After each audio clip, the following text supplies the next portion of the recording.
चुनाव से पहले की ये जंग बीजेपी को देगी फायदा। क्यों नहीं करा पा रही कांग्रेस हाईकमान दोनों के बीच सुलह। सचिन पायलट क्यों कर रहे हैं अपने ही सरकार के खिलाफ जनसंघर्ष पद यात्रा। जनसंघर्ष पद यात्रा करने की क्या है सचिन की रणनीति।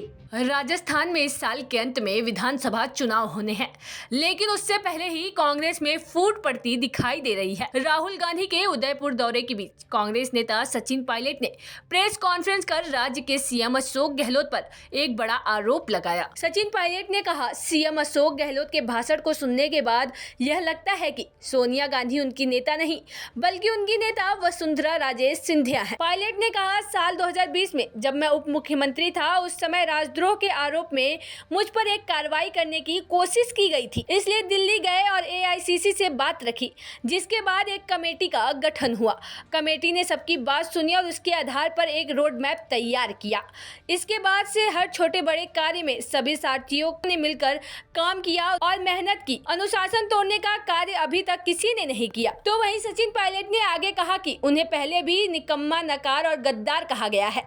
अशोक गहलोत ने जो आरोप लगाया वह पहले कई बार लगाया जा चुका है, लेकिन सार्वजनिक तौर पर हम कुछ नहीं कहना चाहते थे। अशोक गहलोत के भाषण ने कांग्रेस के नेता का अपमान किया और बीजेपी नेताओं का गुणगान किया। ये समझ से परे है। ऐसे विधायकों पर आरोप लगाए जा रहे हैं जो राजनीति में 40 से 45 साल से काम कर रहे हैं। उनके क्षेत्र के लोग जानते हैं कि वह कैसे हैं, कैसा काम करते हैं।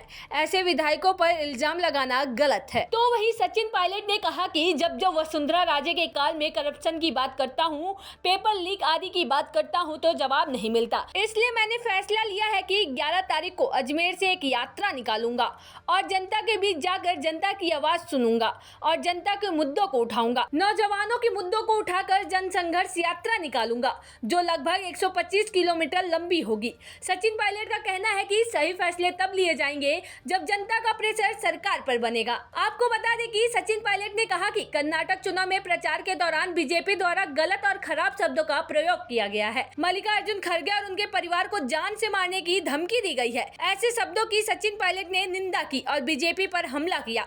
उन्होंने कहा कि यह शब्द सुनने के बाद भी बीजेपी ने कोई एक्शन नहीं लिया, जो दुर्भाग्यपूर्ण है। आपको क्या लगता है हमारी इस खबर से? आप हमें कमेंट बॉक्स में जरूर बताएं और ऐसे ही देश दुनिया की तमाम खबरों को देखने के लिए बने रहिए सिर्फ जनहित टाइम्स पर।